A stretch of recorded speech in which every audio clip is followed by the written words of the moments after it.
तो दोस्तों स्वागत है सब लोगों का एक और न्यू रेनेगेटिव मॉडल की वीडियो के अंदर में। और आज के इस वीडियो में हम एक्सप्लेन करने जा रहे हैं मूवी का पार्ट 2। आप लोगों ने अब तक पार्ट 1 को देख ही लिया होगा, जिसके अंदर मैंने एक्सप्लेन किया कि कैसे ली मुअन की डेथ हो गई। अगर आप लोगों ने नहीं देखा तो डिस्क्रिप्शन में लिंक है, जाकर चेकआउट कर लो। तो अभी फिलहाल के दौरान हम लोग बढ़ते हैं पार्ट 2 की तरफ में, जहां पर वांग लिन वर्सेस हेवनली दाव होने वाला है। जैसा कि हमने पिछली वीडियो में देखा कि मुअन की एज डे बाय डे बढ़ती जा रही थी और उसके मरने के चांसेस भी। इसी दौरान वांग लिन और वांग जी मिल के फाइनली रैंक 6 पिल को रिफाइन कर लेते हैं।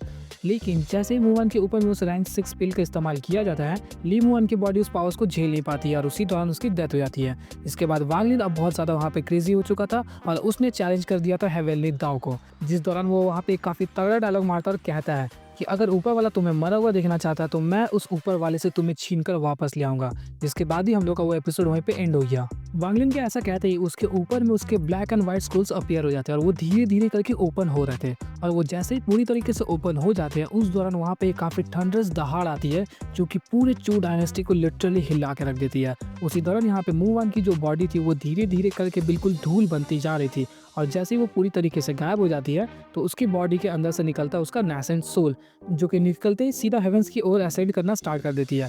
लेकिन वांग लिन उसी दौरान अपने ब्लैक एंड व्हाइट स्क्रोल्स को तेजी से नीचे की तरफ खींचता है और सीधा ली मुअन के बॉडी के अराउंड रैप कर देता है। जैसे ही वो स्क्रोल ली मुअन की नैसेंट सोल को रैप कर रहा था, उसी दौरान आसमान के अंदर में लाल बादल मंडराना स्टार्ट हुए थे और थोड़ी ही देर के अंदर में उसने पूरे आसमान को घेर लिया था। इसी दौरान उन बादलों के बीच से काफी तेज रोशनी निकलती जो कि सीधा वांग लिन की तरफ में पॉइंट आउट कर रही थी और इस चीज को देखकर वांग लिन के लिटरली वहां पे रूह कांप गई। लेकिन फिर भी वो वहां पर डरता नहीं है, बल्कि वो सीधा उसी आसमान की तरफ घूरते जा रहा था। इसी दौरान वो जो स्क्रोल था वो पूरी तरीके से ली मुअन की नैसेंट सोल को अब रैप कर चुका था। आप सभी लोगों को पता होगा कि वो ब्लैक एंड व्हाइट स्क्रोल जो कि अपीयर हुआ वो एक्चुअली में वांग लिन का लाइफ एंड डेथ डोमेन है और उसने अपने डोमेन का इस्तेमाल किया ताकि जो ली मुअन की नैसेंट सोल है उसको वो हेवेंस में जाने से रोक दे। अगर एक बार वो हेवेंस में चली जाती तो वो कभी भी उसे वापस नहीं ला पाता और वांग लिन ने ऐसा करके हेवेंस के खिलाफ अपनी एक जंग छेड़ दी थी। इसी दौरान वांग लिन फिर से कहता है कि अगर हेवेंस तुम्हें मरा हुआ देखना चाहता है तो मैं उससे तुम्हें छीन कर वापस ले आऊंगा। और ऐसा कहते ही उसी दौरान वो बादलों के बीच से जो रोशनी बाहर आ रही थी वो गायब हो जाती है और वो सभी बादल एक साथ इकट्ठा होकर एक हाथ का रूप ले लेता है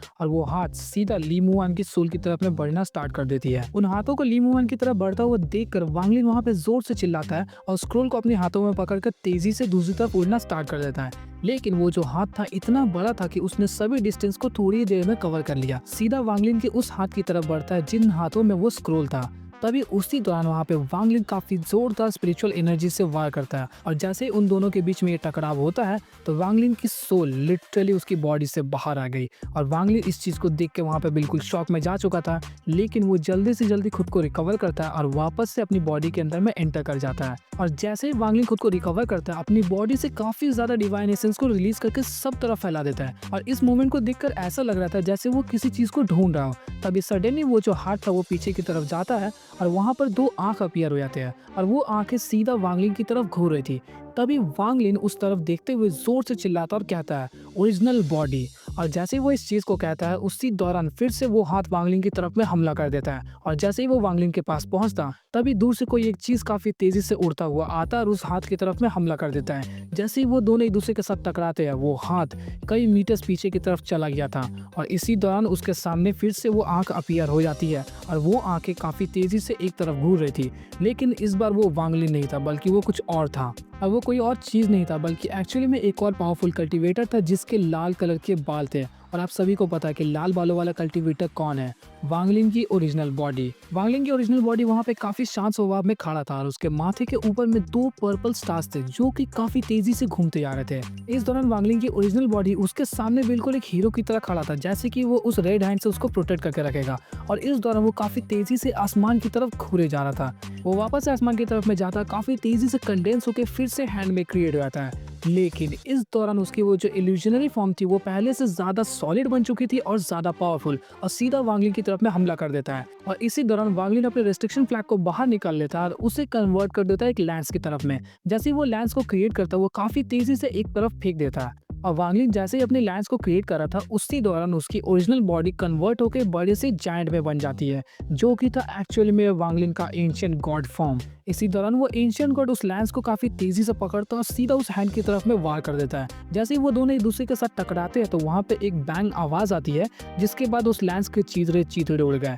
लेकिन वहाँ पे एंशिएंट गॉड को भी काफ़ी भारी नुकसान पहुँचता है और एंशिएंट गॉड काफ़ी तेज़ी से धरती की तरफ बढ़ता जा रहा था और जैसे ही वो धरती से टकराता है उसकी गहराइयों में जाना वो स्टार्ट कर देता है और तकरीबन 1500 किलोमीटर नीचे की तरफ वो दब जाता है। जब यहाँ पे एंशिएंट गॉड मार खा रहा था तब उस दौरान वांग लिन रुकता नहीं है बल्कि काफ़ी तेज़ी से वहाँ पे भागता हुआ जा रहा था और उसने करीब करीब 5000 किलोमीटर को कवर कर लिया और एक गाँव के पास पे पहुँच गया। लेकिन इन सभी चीज़ों से उस हैंड को घंटा फर्क नहीं पड़ता, वो थोड़ी सेकंड्स के अंदर में वांग लिन के पास में पहुंच जाता है। तो वांग लिन उसे अपनी तरफ काफ़ी तेज़ी से बढ़ता हुआ देखकर अपनी सभी स्पिरिचुअल एनर्जीज को एक साथ गैदर करता है और उसके ऊपर में वार कर देता है। लेकिन उस वार से उल्टा वांग लिन को ही काफ़ी ज़्यादा चोट लग जाती है और वो पीछे की तरफ में छिटक के गिर जाता है। उसके मुंह से काफ़ी ज़्यादा खून बाहर की तरफ गिरता है और वो सीधा उस स्क्रोल के ऊपर गिरता है जिसके अंदर में ली मुआन की नेसेंट सोल कैप्चर्ड थी। वांग लिन उस ऊपर वाले से लड़ाई कर रहा था जिसने सभी लॉस को क्रिएट किया और सभी चीजों को कंट्रोल करता है सिर्फ और सिर्फ अपने प्यार के लिए। इसी दौरान वो जो हाथ था वो फिर से वांग लिन के ऊपर में हमला कर देता है, लेकिन उसकी ओरिजिनल बॉडी काफी तेज दहाड़ मारता हुआ उस तरफ चला आता है और अपने राइट हैंड से काफी तेज पंच करता है उस हाथ को। और ऑफकोर्स वो पंच काफी ज्यादा पावरफुल था, लेकिन फिर भी उस हाथ को ज्यादा फर्क नहीं पड़ता बल्कि फिर से ओरिजिनल बॉडी को ही काफी ज्यादा वार झेलना पड़ता है।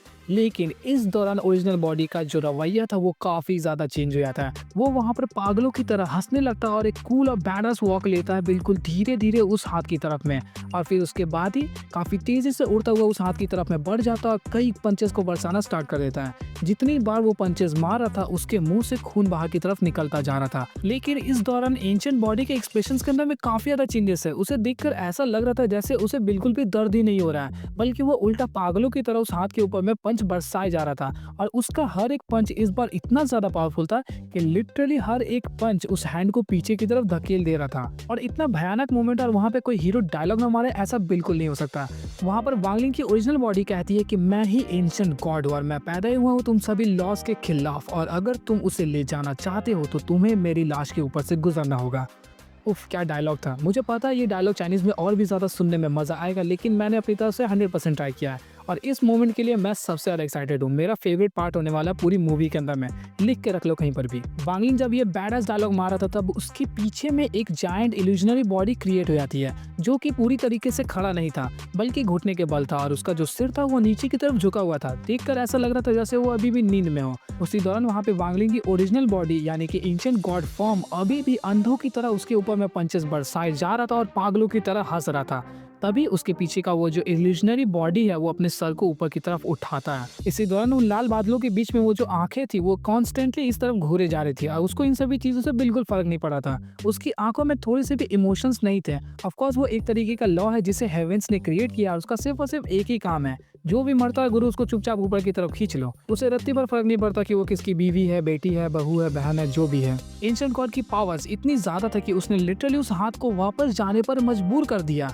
ऑफ कोर्स एंशिएंट गॉड की जो पावर्स है वो नॉर्मली किसी भी कल्टीवेटर से कई गुना ज्यादा है और यही कारण था कि उसने उस हाथ को पीछे की तरफ धकेल लिया। लेकिन इस दौरान वो जो हाथ वापस गया वो फिर से वापस आता है और इस बार और भी ज्यादा पावरफुल और टेरिफाइंग था। और सोने पे सुहागा भी था कि इस बार वो जो हाथ था वो खुला हुआ नहीं था बल्कि एक पंच बन के आता है और सीधा आके ओरिजिनल बॉडी को दे मुक्का। एक ही मुक्का में ओरिजिनल बॉडी नीचे की तरफ गिरने लगता है। उसके बॉडी के ऊपर में कई सारे क्रैक्स भी आ जाते हैं, लेकिन उसके पीछे का वो जो इल्यूजनरी जायंट था वो पूरी तरीके से अब जिंदा हो चुका था। इसी दौरान वहाँ पे वो जो एंशिएंट गॉड यानी कि ओरिजिनल बॉडी है वो जैसे ही नीचे गिर रहा था वो रुक जाता है और फिर तेजी से उस जायंट हैंड की तरफ में बढ़ने लगता है। लेकिन उस जायंट हैंड को इन सभी चीजों को देख के बिल्कुल फर्क नहीं पड़ रहा, क्योंकि तुम्हें पता क्यों? तो मैं भी अब वीडियो के एंड की तरफ में बढ़ चुका हूँ, यानी कि अब ऑलमोस्ट मूवी जो है वो खत्म होने ही वाली है। तो लास्ट पार्ट के अंदर में हम लोग बताएंगे कि आखिर क्या होने वाला है। थोड़ा सा हिंदू ली मुआन फिर से पैदा होगी, इस बारे में जानने के लिए आप लोगों को मेरे चैनल के ऊपर में 200 सब्सक्राइबर्स को पूरा करना पड़ेगा। उसके बाद ही हम लोग नेक्स्ट पार्ट को अपलोड कर देंगे। तो मिलते हैं आपसे नेक्स्ट वीडियो में, तब तक के लिए गुड बाय।